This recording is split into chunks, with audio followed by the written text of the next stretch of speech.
Okay, our hour is almost done, so I want to keep going on this. But so Google Docs, that's all within Drive. You access via the Drive. You can show some other things that you can do, presentations. I can do even the PowerPoint at the beginning was created using Google Drive, and this is sort of like a PowerPoint, all for free, all just getting access and being able to share so easily with people. I don't send documents anymore. I share documents. I don't send people a document. I basically send them links, and then they can change it or do whatever I want them to do from that. So it's a whole way of doing things, but it's all in the cloud.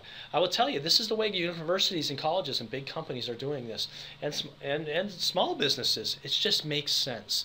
It's all on the cloud. It's all back there, and you can if you have the Google Drive installed, it's all can be copied local on your PC. That's good stuff. So you have, if you're having internet issues or whatever, it's all there. And if you have mobile devices, it's all there. Okay, I think I beat that dead horse. I don't want to do that. I just want to show you the value of this. Okay, so let's go to the next thing, which is really, really popular, and this is the whole idea of a calendar. Calendars are fantastic. I'm gonna get rid of some things here just so I can show you how I did it. Now I will tell you this. Now calendar, what's the big deal? I mean, I have a calendar. I have a calendar at home. I write on the calendar. It's awesome. It works fine. Why do I need an online calendar for? And I understand that. I've kind of been there. But here's the deal.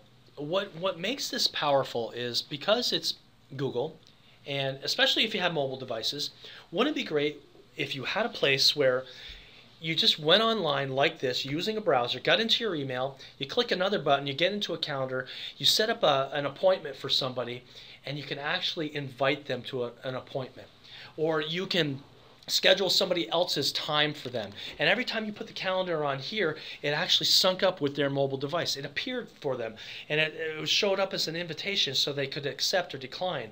That stuff normally would have been very expensive in the past. You would set up an Exchange server through Outlook, Exchange server, extra expertise. You hire a geek. They have to come in once a month to update things. Not anymore. You have this calendar. So boy, I'm really starting to sound like a late night TV guy. So anyway, it's kind of funny. But I'm excited about this because I think if you guys implement this, you could really use this. Now, I have a regular calendar and a personal calendar within this. And anything I add to my personal calendar gets a different color. Chris Personal. And I'm going to add this to my personal calendar. And I'll show you this in a minute. I'll show you how to do this. So this is my personal calendar and my work stuff. So there's two filters on the side here. If I want to, I can just see my work stuff by clicking on deselecting my personal calendar. If I want to get rid of that, I can do that, and I just want to see my personal calendar stuff. You see that, how you can have two different things on there and they wouldn't interfere with each other. Very cool stuff. But with that said, let's look at this a little bit more. Let's go into this personal thing, and we can, any place along the way, I can just click on an area, and by default it will go to my default calendar, and I can create an event. In this case, I just went to here, and I can add a little more setup. Like, let's say that this is a meeting with the kids. I can have an all-day meeting. I can set it for a certain time. We're going to do it at 5:30 p.m. on this date. I can set it up for a certain time zone if I wanted to. All right, so that's use separate start and end time zones. I could do that. They're in different countries. I could say where? Online. Let's meet online. I can say I want this as part of my personal calendar, and then I can invite them if I wanted to. Kurt at GMA, he's not one of my kids, but I can actually invite him, and Kurt will get an email that says, yes, I will show up, maybe, or no. All right, so at least I'll know what's happening. You know, like I do, right, that if somebody says maybe, they're not coming. You know that. That's a sales thing. Maybe means no. So they should just say yes or no on there. That's kind of funny. But you can add descriptions. Just to talk about email, which is boring. You can add a reminder before it happens. I want it before this meeting happens, one day before it happens. I'd like an email reminder, please. And then I want another email 4 hours before it happens. And then finally, I want another email 10 minutes before it happens. All right, so all that stuff happens on there. If you're viewing, if somebody can view your calendar, you can be marked as busy or different things. So that's a calendar event. So what will happen is say, would you want to send invitations to guests? Yes, I want to send that. And what will happen through here is as I look at this, this will give the update as whether Kurt's coming or not. So calendar is very powerful. Lots of detail can be placed in these.